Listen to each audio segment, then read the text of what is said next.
ठीक है, अपना टॉपिक है भाई कंडीशन फॉर सस्टेन्ड इंटरफेरेंस, और इसके साथ जेई मेन का इससे रिलेटेड एक क्वेश्चन भी है। ठीक, कंडीशंस फॉर सस्टेन्ड इंटरफेरेंस में सबसे पहला जो कंडीशन है वो क्या है? Light must be monochromatic. Monochromatic मतलब एक वेवलेंथ की लाइट होनी चाहिए तो सस्टेन्ड इंटरफेरेंस अपने को प्राप्त होता है। व्हाइट से भी होगा लेकिन वहां सस्टेन्ड इंटरफेरेंस नहीं रहेगा। ठीक, दूसरा रहेगा condition sources must be coherent. Coherent का मतलब अपन समझते हैं क्या? Same frequency, constant phase difference. ठीक, तीसरा कंडीशन अपना रहेगा सोर्सेस कोहेरेंट रहने चाहिए, दूसरा लाइट मोनोक्रोमेटिक रहनी चाहिए, amplitude of waves interfering must be similar, आसपास का होना चाहिए। ठीक है, एकदम बड़ा डिफरेंस वाला नहीं होना चाहिए। ठीक है, उसके बाद आ गए अपन अगला कंडीशन, किस में आ गए?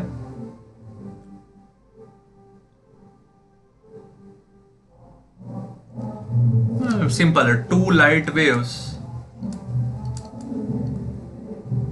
Must travel in same direction. Two light waves must travel in same direction. और लास्ट रहेगा क्या? If the two light waves are polarised then their state of polarisation must be same. If two light waves are polarised then their state of polarization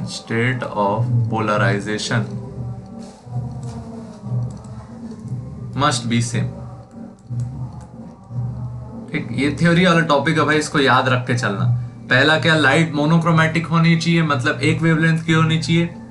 जो sources हैं light के YDAC के समय वो कैसे होने चाहिए? सेम फ्रीक्वेंसी के, constant phase difference, amplitude of wave लगभग सेम होना चाहिए, लाइट वेव्स एक ही डायरेक्शन में ट्रेवल करनी चाहिए, और लाइट वेव्स अगर पोलराइज्ड है तो उनका स्टेट ऑफ पोलराइजेशन क्या रहना चाहिए? सेम।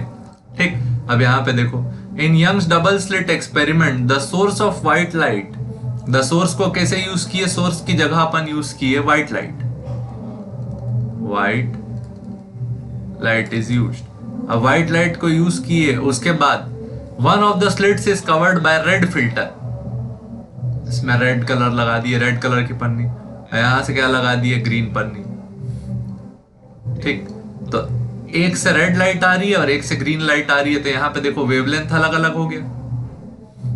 Wavelength is different. ठीक, तो there shall be alternate fringes of red and green. ये तो होने वाला नहीं है क्योंकि इंटरफेरेंस ही नहीं होगा।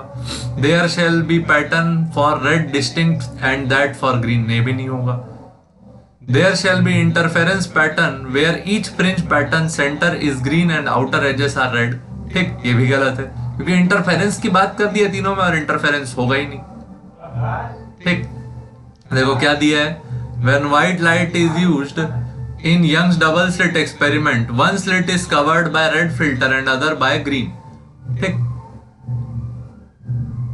हाँ, different fringe width, each color will produce fringes of different width due to varying wavelength। This means red and green light will not overlap perfectly। जो red और green वाला portion है वो overlap करेगा ही नहीं। As the fringe pattern develops, some region have overlap due to differing fringe spacing of red and green। This overlap creates areas where colors mix, potentially leading to appearance of intermediate colors। Overall, because each color produces its own pattern, these do not align। ठीक, दोनों colour अलग अलग pattern produce किए जिसके कारण वो align ही नहीं कर पाए। A clear interference pattern as seen with monochromatic light will not be formed। Simple बात है कि भाई अगर तुमको सही सा पैटर्न चाहिए तो लाइट कैसी होनी चाहिए, मोनोक्रोमेटिक होनी चाहिए, यानी कि सिंगल वेवलेंथ की लाइट होनी चाहिए, तब प्रॉपर पैटर्न बनता है। ठीक है, तो जो पैटर्न बनेगा, instead there will be a complex pattern where fringes do not distinctly appear as solid bands of red or green due to overlapping and different fringe widths। मतलब कि जो पैटर्न बनेगा उसमें रेड के लिए अलग फ्रिंज विड्थ बनेगा, green के लिए अलग फ्रिंज विड्थ बनेगा, जिसके कारण कोई ओवरलैपिंग ही नहीं होगी, और ओवरलैपिंग को ही हम लोग क्या बोलते हैं, इंटरफेरेंस पैटर्न। ठीक, तो डिस्टिंक्ट पैटर्न नहीं बन पाएगा। ठीक है,